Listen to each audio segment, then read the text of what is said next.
I received some letters from my daughters. I think they were maybe 3 and 5 the last time I spoke to them.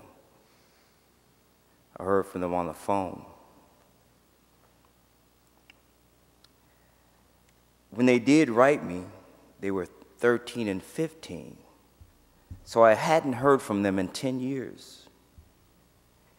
They wrote me and they were excited, told me about the gifts they received, purses and belts. They're on the track team, cheerleaders. I was excited for them, so I wrote them a nice letter, and I waited. And I waited, and I didn't receive any return mail. I was wondering, maybe their mom and her husband, he wasn't comfortable with them writing me. I didn't know. I felt like, what do I do? Do I call? Do I try to look into it? I know they have my address because they wrote me the first letter. What seems to be the problem? So I just sat back, just felt really bad. Everything came to light, the crimes that I did, that I've been this type of person. With the drug use, the type of person who went out to bars a lot, wasn't committed to my children as much as when they were little, as much as I should have. All that stuff started going through my mind. Do I make up for the lost time? There's no way I can make up for the lost time. What do I do? I felt really hopeless, not knowing what's going on, not knowing how my daughters would feel about me after living out their young lives without me being there. They're teenagers now. They were babies when I left. What do I do? When the judge says he sentenced me to 25 to 40 years in prison, I remember standing there and about rocking back on my feet. I can't imagine doing 25 years. I figure I'll never be released from prison. My life has ended.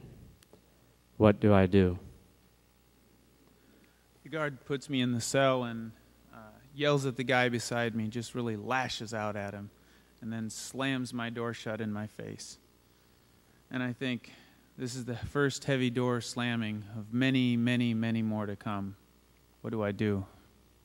Here I am in Kent County Jail, laying on my bunk, scared and confused, not knowing what to do or which way to go, waiting to be sentenced. Most of my family turned their backs on me. What do I do? The handcuffs. The heavy door. Gavel coming down. Family leaving after a visit. The wait. The wait. The wait. I remember sitting in the courtroom with my court-appointed lawyer.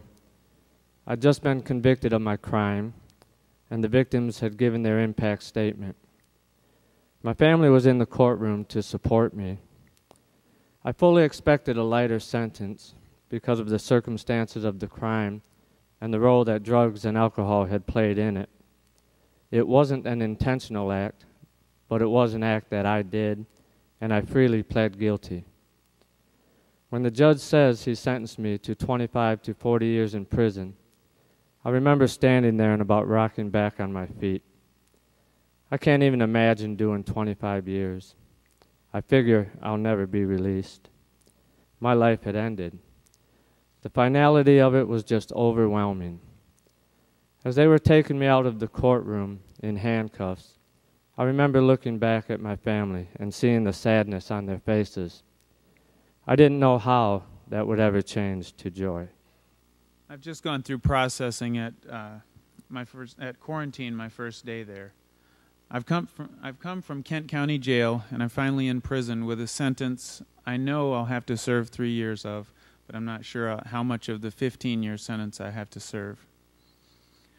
They lead me down to this old, huge, long building. It's about 5 stories of cells inside a big shell of a building. All the guards seem so gruff and angry. The rule is no talking. I just thought, wow, Lord, what have I gotten myself into? The woman guard puts me in the cell and lashes out at the guy beside me, just really yells at him, then slams my door shut in my face. And I just think this is the first heavy door slamming of many, many, many more to come.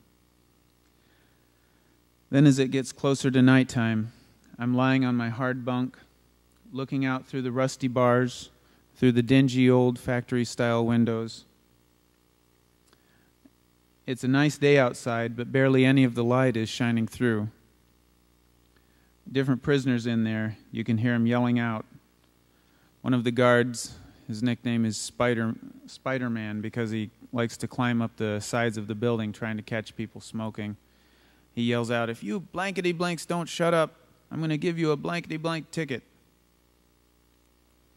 As it becomes quieter, you can start to hear people snore.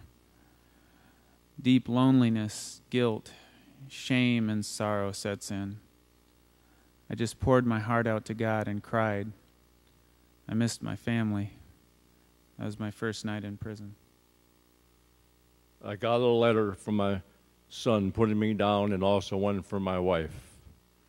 One of the hardest things to deal with was the loss of my family. There I am in the Kent County Jail, laying on my bunk, scared and confused, not knowing what to do, which way to go, waiting to be sentenced. A dramatic experience all in one instant. Most of my family turning their backs on me. I had to make a decision, turning toward or away from my God.